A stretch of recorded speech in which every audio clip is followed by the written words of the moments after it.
आप सभी को जय मसीह की गुड इवनिंग। शाम के समय संध्या की बेला आप सभी का हम स्वागत करते हैं और एक बार फिर से हम अपने क्लास में आगे बढ़ेंगे और प्रेरितों के काम और उसका 17वां अध्याय हम आगे बढ़ेंगे देखेंगे, क्योंकि हम अभी जो पार्ट देख रहे हैं, जो भाग देख रहे हैं, वह भाग है जो कि पौलुस प्रेरित और सिलास, पौलुस प्रेरित का सिलास के साथ ये दूसरी मिशनरी यात्रा है, दूसरी सेवकाई की यात्रा, उसके विषय में चर्चा कर रहे हैं। चैनल को लाइक करें, सब्सक्राइब करें, शेयर करें, ताकि बहुतेरे लोगों तक ये क्लास, ये चैनल पहुंच सके और बहुतेरे लोग इससे आशीष प्राप्त कर सकें।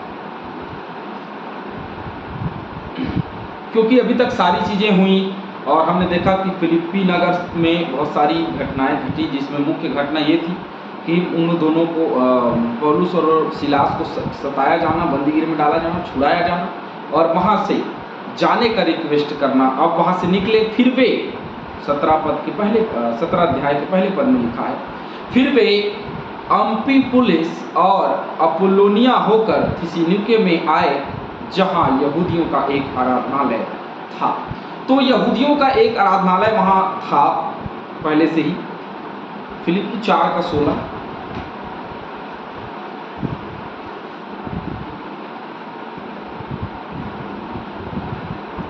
इसी प्रकार जब मैं थिस्सलुनीके में था, तब भी तुमने मेरी घटी पूरी करने के लिए एक बार क्या वरन 2 बार कुछ भेजा था।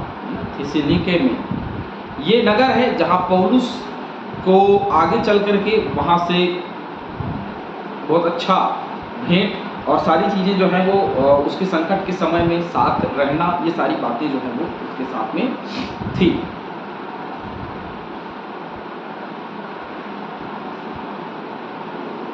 हम देख रहे हैं कि वहाँ एक आराधनालय है, वहाँ ये लोग गए हुए हैं। पहला थिस्सलुनीके 1 निकालेंगे। चलिए एक और वचन हम पढ़ते हैं।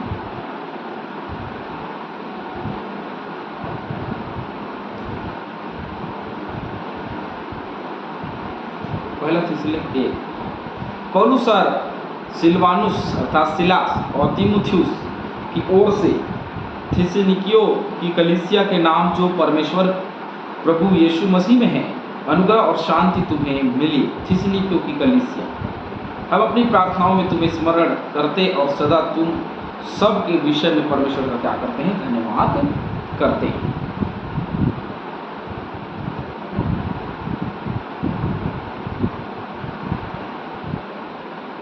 दूसरा थिस्सलुनीकियों में भी यही बात लिखी हुई है।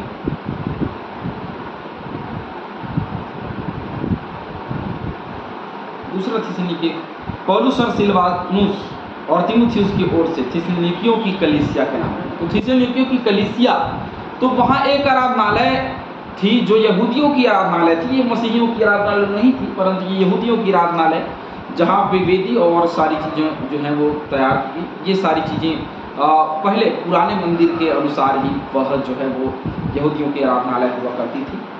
लेकिन जब वे वहाँ गए हैं तो आगे देखते हैं कि कौन सी घटना घटती है। पौलुस अपनी रीति के अनुसार उनके पास गया और 3 दिन शब्द के दिन पवित्र शास्त्रों से उनके साथ वाद विवाद किया। अब पौलुस अपनी रीति के अनुसार उनके पास गया। अपनी रीति के अनुसार का मतलब समझते हैं, जो परमेश्वर के पुत्र यीशु मसीह की का सुसमाचार है, उसको लेकर के उनके पास में गया और 3 शब्द के दिन पवित्र शास्त्रों में उनके साथ वाद विवाद किया। 3 शब्द के दिन, एक नहीं, 3 शब्द के दिन पवित्र शास्त्रों से उनके साथ में ये वाद विवाद करता रहा, बातचीत करता रहा।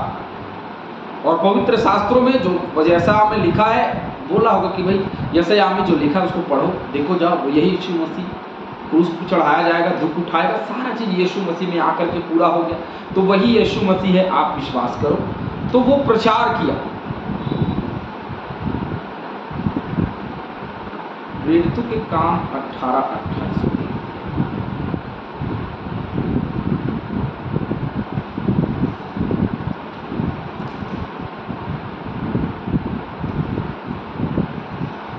क्योंकि वह पवित्र शास्त्र से प्रमाण देकर कि यीशु मसीह है, बड़ी प्रबलता से यहूदियों को सबके सामने निरुत्तर करता रहा। मैंने कहा ना, यीशु मसीह के नाम से, यीशु मसीह का नाम लेकर के ये प्रबलता से, बड़े ढाढ़स और हिम्मत के साथ में, ताकत और बल के साथ में, सामर्थ्य के साथ में यह यहूदियों को नृत्य करता रहा। यहाँ यही देख रहे हैं कि वह यहूदियों को नृत्य करता रहा और उनका अर्थ खोल खोल कर समझाता था कि मसीह को दुख उठाना और मरे हुए में से भी जी उठना अवश्य था, और यही यीशु जिसकी मैं तुम्हें कथा सुनाता हूँ, मसीह यीशु है जिसको क्रूस पर चढ़ाया। तो ये अब उस घटना को बता रहा है वहाँ यहूदियों के आराधनालय में कि भैया ये वही यीशु मसीह है जो लिखा है पवित्र शास्त्र में, और उनमें से उनका अर्थ यशायाह, मैंने कहा यशायाह भविष्यवक्ता ने ये लिखा है, उसकी सारी बातें उसने बताई। लूका 24-26।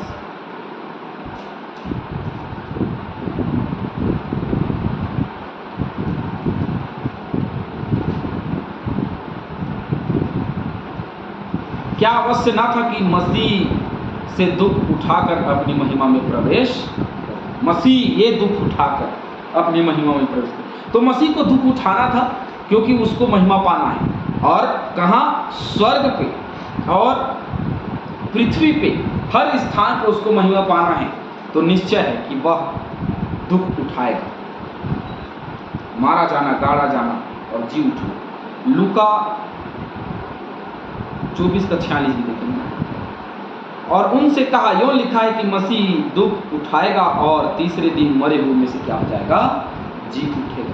तो ये हर एक बातों को जो यशायाह भविष्यवक्ता ने लिखा, जो और भविष्यवाणियों में लिखा गया, जो भजन संहिता में लिखा गया, उन हर एक को उनके सामने पवित्र शास्त्र से निकाल करके उनको बता रहा है कि जो यीशु मसीह का, जो मसीह का, जो शांति के राजकुमार का वर्णन हमको यहाँ मिल रहा है, वो वही यीशु मसीह जिसको क्रूस पे चढ़ाया गया। और ये उनसे वाद विवाद करता है।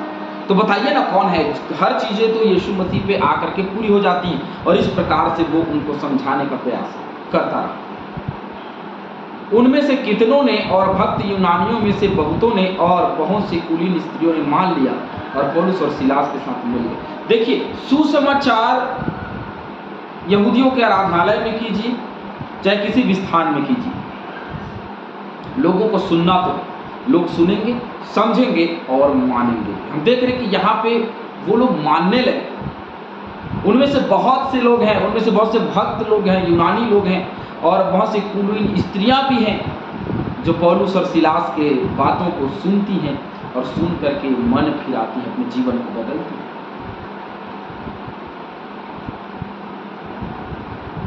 परंतु यहूदियों ने डाह से भरकर बाजारू लोगों में से कुछ दुष्ट मनुष्यों को अपने साथ ले लिया। अब बाजारू लोगों में से जो बाजार करने आए थे, भाई मंदिर के आगे यीशु मसीह के समय में देखा हमने कि मंदिर के आगे बहुत सारे बाजार लगे हुए थे बकरे के, इसके बलिदान के लिए, तो वहाँ भी रहा होगा। तो बाजारू लोगों में से दुष्ट मनुष्यों को उन्होंने अपने साथ में ले लिया और भीड़ इकट्ठी करके नगर में हुल्लड़ मचाने लगे, और यासोन के घर पर चढ़ाई करके उन्हें लोगों के सामने लाना चाहा।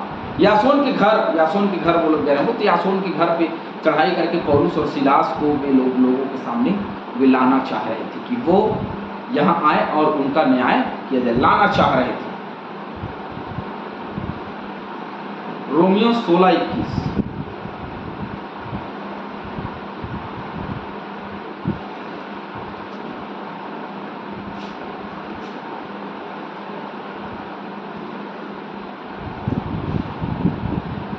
तीमुथियुस मेरे सहकर्मी का और लिक्यूस और यासोन और सुसित्रुस मेरे कुटुंबियों का तुमको नमस्कार। यासोन, तो ये यही यासोन है जो थिस्सलुनीके में है, जिसका वर्णन हमको पौलुस आगे करता हुआ रोमियो की पत्री में दिखाई दे रहा है। तो यासोन के घर में ये थे, और वहाँ एक बड़ी भीड़ जो थी इकट्ठी कर लिया इन लोगों ने, हुल्लड़ मचाने लगे। आज देखिए, अब भीड़ इकट्ठी कर लेते हैं, हुल्लड़ मचाने लगते हैं, तोड़ा फोड़ी करने लगते हैं, सताव डालने लगते हैं। तो वो सारी चीज़ें शुरू से चली आ रही, केवल आज नहीं कि आज परिस्थितियाँ सताव की बन रही, शुरू से उन दिनों से ही सताव की परिस्थितियाँ मनुष्य के जीवन में रही है, और ये सच्चाई है, और इस सच्चाई को कोई बदल नहीं सकता। तो उस सच्चाई को अपने जीवन में दाखिल करो कि ये सच्चाई है कि जीवन में सताव तो होगा ही, है ना।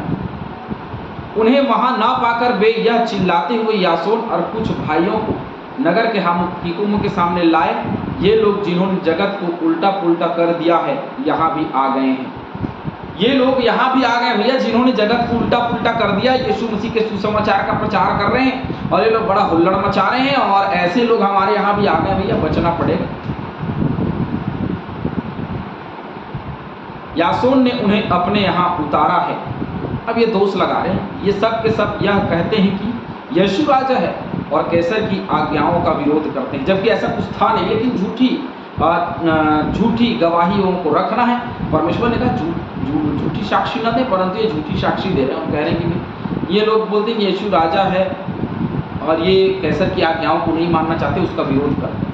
ठीक है, यीशु राजा है ये मानते हैं, लेकिन कभी भी राजाओं का विरोध या उनकी आज्ञाओं का विरोध हम यहाँ पे कह रहे हैं। ये लोग कि हमारी आपके राजा, क्योंकि राजा कैसर, तो कैसर के पास लेकर गए और बोले कि कैसर जी आपके बातों को नहीं मानते, आज्ञा को नहीं मानते लोग। उन्होंने लोगों और नगर के हाकिमों को यह सुनाकर घबरा दिया, इसलिए उन्होंने यासोन और बाकी लोगों से मुचल कर लेकर उन्हें छोड़ दिया। उन्होंने लोगों और नगर के हाकिमों को यह सुनाकर घबरा दिया कि वे तो भैया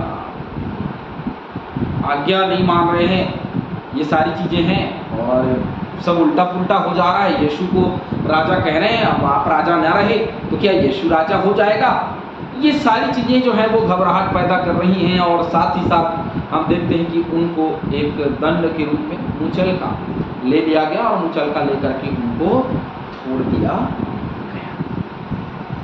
आज न जाने सताव में कानून बहुतों के साथ रहता है, क्योंकि संविधान हर एक धर्म को अपनी स्वतंत्रता के साथ में प्रचार का अवसर देती है, लेकिन कभी भी किसी का धर्म परिवर्तन कराना, हालांकि ये कानून जुर्म है, तो धर्म परिवर्तन नहीं, परंतु मन परिवर्तन कराना, जीवन को परिवर्तित करना है। जैसे मसीह का मन फिर आपको स्वर्ग का राज्य, हमको मन बदलवाना है और कुछ नहीं बदलवाना, भैया मन बदलवाना, उनके मन बदलने चाहिए और कुछ नहीं। तो थिस्सलुनीके में बहुत अच्छा प्रचार चल रहा था, लेकिन अचानक से बहुत सारे लोगों ने माना।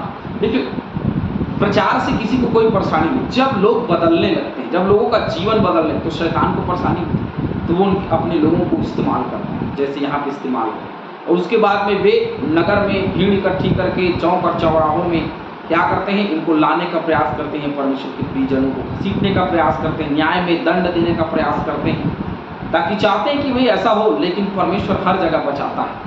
और यासोन और बाकी लोग जो उसके साथ थे, उनको मुचलका दे करके, कुछ धन लेकर के, उनसे कुछ रुपया लेकर के उनको क्या कर दिया गया, छोड़ दिया। हालेलुया।